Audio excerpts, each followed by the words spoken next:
بسم اللہ الرحمن الرحیم۔ سورہ مزمل آیت نمبر 20۔ ان ربک یعلم انک تقوم ادنی من ثلثی اللیل ونصفہ وطائفۃ من الذین معک واللہ یقدر اللیل والنہار علم ان لن تحصوه فتاب عليكم فاقرؤوا ما تيسر من القرآن علم ان سيكون منكم مرضى وآخرون يضربون في الأرض يبتغون من فضل الله وآخرون يقاتلون في سبيل الله فَاقْرَؤُوا مَا تَيَسَّرَ مِنْهُ وَأَقِيمُوا الصَّلَاةَ وَآتُوا الزَّكَاةَ وَأَقْرِضُوا اللَّهَ قَرْضًا حَسَنًا وَمَا تُقَدِّمُوا لِأَنفُسِكُم مِّنْ خَيْرٍ تَجِدُوهُ عِندَ اللَّهِ هُوَ خَيْرًا وَأَعْظَمَ أَجْرًا وَاسْتَغْفِرُوا اللَّهَ ان اللہ غفور الرحیم۔ ترجمہ: بے شک آپ کا رب جانتا ہے کہ آپ نماز میں قیام کرتے ہیں، کبھی 2/3 رات کے قریب، کبھی نصف رات اور کبھی تہائی رات، اور ایک جماعت ان سے جو آپ کے ساتھ ہیں وہ بھی یوں ہی قیام کرتے ہیں، اور اللہ تعالیٰ ہی چھوٹا بڑا کرتا رہتا ہے رات اور دن کو۔ وہ یہ بھی جانتا ہے کہ تم اس کی طاقت نہیں رکھتے، تو اس نے تم پر مہربانی فرمائی، پس تم اتنا قرآن پڑھ لیا کرو جتنا تم آسانی سے پڑھ سکتے ہو۔ وہ یہ بھی جانتا ہے کہ تم میں سے کچھ بیمار ہوں گے اور کچھ سفر کرتے ہوں گے، زمین میں تلاش کر رہے ہوں گے اللہ کے فضل یعنی رزق حلال کو، اور کچھ لوگ اللہ کی راہ میں لڑتے ہوں گے۔ تو پڑھ لیا کرو قرآن سے جتنا آسان ہو، اور نماز قائم کرو اور زکوٰۃ ادا کرو، اور اللہ کو قرض حسنہ دیتے رہا کرو، اور جو نیکی تم آگے بھیجو گے اپنے لیے تو اسے اللہ کے پاس موجود پاؤ گے، یہی بہتر ہے اور اس کا اجر بہت بڑا ہوگا۔ اور مغفرت طلب کیا کرو اللہ تعالیٰ سے، بے شک اللہ تعالیٰ غفور الرحیم ہے۔ سورہ مزمل آیت نمبر 20 کی تفسیر۔ قم اللیلہ کا حکم نازل ہوا تو حضور علیہ الصلاۃ والسلام پر نصف شب یا اس سے تھوڑا کم یا تھوڑا زیادہ تک نماز تہجد ادا کرنا اور اس میں قرآن کریم کی تلاوت کرنا فرض ہو گیا۔ بعض علماء فرماتے ہیں کہ ابتدا میں نماز تہجد تمام مسلمانوں پر فرض تھی، اور بعض کا خیال ہے کہ نماز تہجد صرف حضور صلی اللہ علیہ وآلہ وسلم پر فرض تھی، لیکن جب مسلمانوں نے اپنے آقا علیہ الصلاۃ والسلام کو نصف شب تک عبادت میں مصروف دیکھا تو ان کے دل میں بھی اپنے رسول کے اتباع کا شوق پیدا ہوا، اور وہ بھی اپنے ہادی کے ساتھ اپنے مالک کی عبادت میں مشغول رہنے لگے۔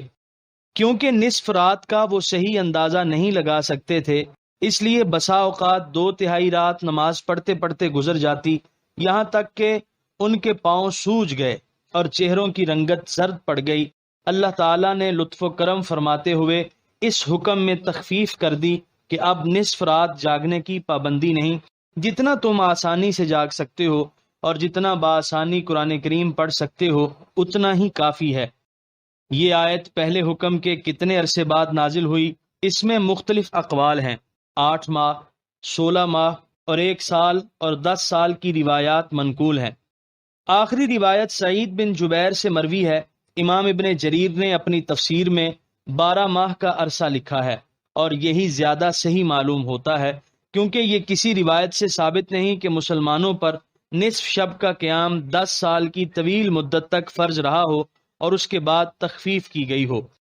بعض نے تو اس کا یہ مفہوم بیان کیا ہے کہ تم اس کا صحیح طور پر اندازہ نہیں لگا سکتے، اس وقت کوئی ایسا ذریعہ نہ تھا جس سے بالیقین پتہ چل جائے کہ ٹھیک آدھی رات گزر گئی ہے، اس لیے اللہ تعالیٰ نے اس حکم میں نرمی فرما دی، اور بعض نے لن تحصوہ کا معنی لن تطیقوا قیامہ کیا ہے کہ تم ہمیشہ اتنی دیر قیام کی طاقت نہیں رکھتے، تم اس حکم کو نبھا نہ سکو گے۔ میرے نزدیک یہی معنی اس مقام سے زیادہ مناسب ہے، کیونکہ یہاں بیماری، سفر وغیرہ ان عوارض کا ذکر ہوا ہے جن کے باعث نصف رات تک جاگنا از حد مشکل ہو جاتا ہے۔ یہ ایسے عوارض ہیں جن سے ہر شخص کو کم و بیش واسطہ پڑتا رہتا ہے۔ اگر نصف رات تک جاگنا فرض ہوتا اور ان وجوہات کی بنا پر لوگ ایسا نہ کر سکتے تو وہ نافرمان اور گناہ گار ہوتے۔ اس لیے اللہ تعالیٰ نے تم پر آسانی اور تخفیف کر دی ہے۔ اب جتنا آسانی سے جاگ سکتے ہو اور آسانی سے تلاوت کر سکتے ہو اتنا ہی کافی ہے۔ علم ان سیکون منکم مرضی، یہاں پہلے حکم میں تخفیف کی علت بیان کی جا رہی ہے کہ انسان ہمیشہ صحت و تندرستی سے گھر میں اقامت پذیر نہیں رہتا، کبھی وہ بیمار بھی ہو جاتا ہے، کبھی اسے رزق حلال کی تلاش میں اور علم کے حصول میں سفر بھی کرنا پڑتا ہے، کبھی میدان جہاد میں دشمنان اسلام کے مقابلے میں داد شجاعت بھی دینا پڑتی ہے۔ ان حالات میں سحر خیزی کی یہ پابندی بڑی مشکل ہے، اس لیے نصف رات جاگنے کی یہ پابندی ختم کی جاتی ہے۔ اب جتنا تم آسانی سے جاگ سکو اتنا ہی کافی ہے۔ ان آیات سے معلوم ہوا کہ اسلام میں رزق حلال کے لیے جد و جہد کا مقام بڑا اونچا ہے کہ اس کو مجاہدین کے ساتھ شمار کیا گیا ہے۔ علامہ قرطبی لکھتے ہیں، اللہ تعالیٰ نے مجاہدین اور رزق حلال کمانے والوں کے درجے کو برابر کر دیا ہے۔ اس سے معلوم ہوا کہ کسب حلال بھی جہاد ہے۔ احادیث طیبہ میں اس حقیقت کو بڑی وضاحت سے بیان کیا گیا ہے۔ نبی کریم علیہ الصلاۃ والسلام نے ارشاد فرمایا، جو شخص ایک شہر سے خوراک کا سامان کسی دوسرے شہر میں لے آتا ہے اور اس دن کے بھاؤ کے مطابق فروخت کر دیتا ہے تو اس کا مرتبہ اللہ تعالیٰ کے نزدیک شہداء کے مرتبے کے برابر ہے۔ پھر حضور صلی اللہ علیہ وآلہ وسلم نے یہی آیت طیبہ پڑھی۔ علامہ قرطبی ایک واقعہ لکھتے ہیں، واسط شہر میں ایک تاجر رہتا تھا، اس نے اپنا گندم سے بھرا ہوا ایک جہاز بصرہ کی طرف بھیجا اور وہاں کے ایک ایجنٹ کو لکھا کہ جس روز یہ جہاز بصرہ میں پہنچے اسی روز اس کو فروخت کر دو اور آنے والے دن کے لیے اسے بچا کر نہ رکھو۔ اتفاق ایسا ہوا کہ جس روز وہ جہاز پہنچا گندم کا بھاؤ گرا ہوا تھا۔ غلے کے تاجروں نے اس ایجنٹ کو کہا کہ اگر تم ایک ہفتہ انتظار کرو تو کئی گنا نفع زیادہ کماؤ گے۔ چنانچہ اس ایجنٹ نے ایک ہفتہ اس گندم کو فروخت نہ کیا۔ ان ایام میں بھاؤ تیز ہو گیا اور اس نے کئی گنا زیادہ نفع کمایا۔ اس نے اپنے مالک کو اس صورتحال سے آگاہ کیا۔ اس تاجر نے اس کو لکھا، اے فلاں، اگر ہمارا دین سلامت رہے تو ہمیں تھوڑا نفع ہی کافی ہے، تو نے ہم پر بڑی زیادتی کی ہے۔ جس وقت میرا یہ خط تمہیں ملے تو سارا مال بصرہ کے فقراء میں تقسیم کر دو۔ اس غلے کی ذخیرہ اندوزی کا جو جرم تم نے کیا ہے اس کے مواخذے سے ہی اگر بچ جاؤ تو کافی ہے۔ مجھے اس مال کے صدقہ کرنے سے مزید ثواب کی کوئی آرزو نہیں۔ فقرؤوا ما تیسر منہ، اس مقدار کا تعین ہر اس شخص کے اپنے حالات پر ہے۔ ویسے بعض نے 50 آیتیں اور بعض نے 100 آیات لکھی ہیں۔ وَأَقِیمُوا الصَّلَاةَ وَآتُوا الزَّکَاةَ، اگر یہ ثابت ہو جائے کہ یہ آیت نماز پنجگانہ اور زکوٰۃ کی فرضیت کے بعد نازل ہوئی تو پھر نماز سے مراد 5 فرض نمازیں اور زکوٰۃ سے مراد فرض زکوٰۃ ہوگی، اور اگر نماز و زکوٰۃ کی فرضیت سے پہلے یہ آیت نازل ہوئی ہے تو پھر الصلاۃ سے مراد وہی نماز ہوگی جو اس وقت ادا کی جاتی تھی، اور زکوٰۃ سے اس کا لغوی معنی مراد ہوگا یعنی نفلی صدقات۔ اور اللہ کو قرض حسنہ دیتے رہا کرو۔ قرض حسن کا مطلب یہ ہے کہ پاک مال سے صرف اللہ تعالیٰ کی رضا کے لیے خرچ کرنا، اور جو نیکی تم آگے بھیجو گے اپنے لیے۔ ایک دفعہ حضرت عمر بن خطاب رضی اللہ عنہ نے کھجور اور دودھ کو ملا کر حیث یعنی حلوہ بنایا۔ اسی اثناء میں ایک مسکین آیا، آپ نے وہ حلوہ اٹھا کر اس مسکین کو دے دیا۔ اہل مجلس میں سے کسی نے کہا، اس لذیذ حلوے کی قدر یہ بیچارہ مسکین کیا سمجھ سکتا ہے؟ آپ نے فرمایا، مسکین کا رب تو جانتا ہے کہ یہ کیا ہے۔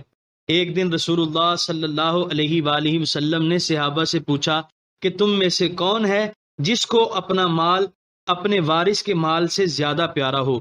سب نے عرض کی، یا رسول اللہ، ہم سب کو اپنا مال وارث کے مال سے زیادہ محبوب ہے۔ حضور صلی اللہ علیہ وآلہ وسلم نے فرمایا سوچو کیا کہہ رہے ہو؟ سب نے عرض کی یا رسول اللہ ہم تو یہی سمجھتے ہیں کہ ہمیں اپنا مال وارث کے مال سے زیادہ پیارا ہے۔ حضور صلی اللہ علیہ وآلہ وسلم نے فرمایا نہیں، تم سب کو اپنے مال سے وارث کا مال زیادہ محبوب ہے۔ صحابہ نے عرض کی یا رسول اللہ یہ کیسے؟ فرمایا تمہارا مال تو وہ ہے جو تم اللہ تعالیٰ کے راستے میں خرچ کر کے اپنے سے پہلے بھیج رہے ہو، اور وارث کا مال وہ ہے جو تم اپنے پاس رکھتے ہو۔ وَأَعْظَمَ أَجْرًا، خیرن اور اعظم تاجدوہ کے مفعول ثانی ہے، اس لیے منصوب ہے۔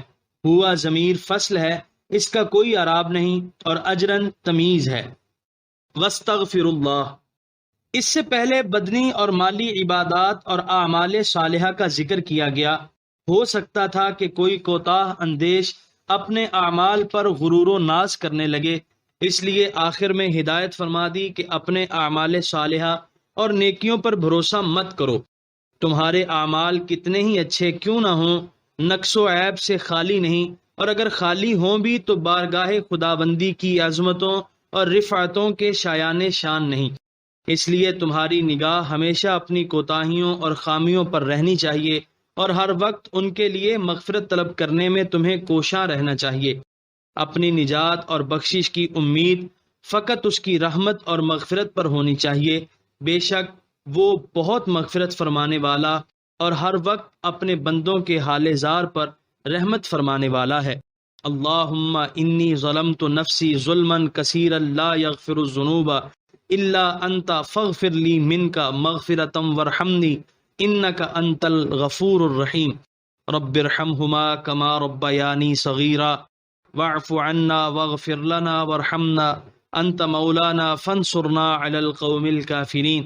اللہم صلی وسلم وبارک علی المزمل المدثر حبیبک الاکرم سیدنا و مولانا محمد المبعوث رحمتا للعالمین وعلی آلہ واصحابہ ومن احبہ واتبعہ الی یوم الدین۔ یہاں پر 29ویں پارے کا 14واں رکوع مکمل ہوا، اور یہاں پر سورہ مزمل مکمل ہوئی۔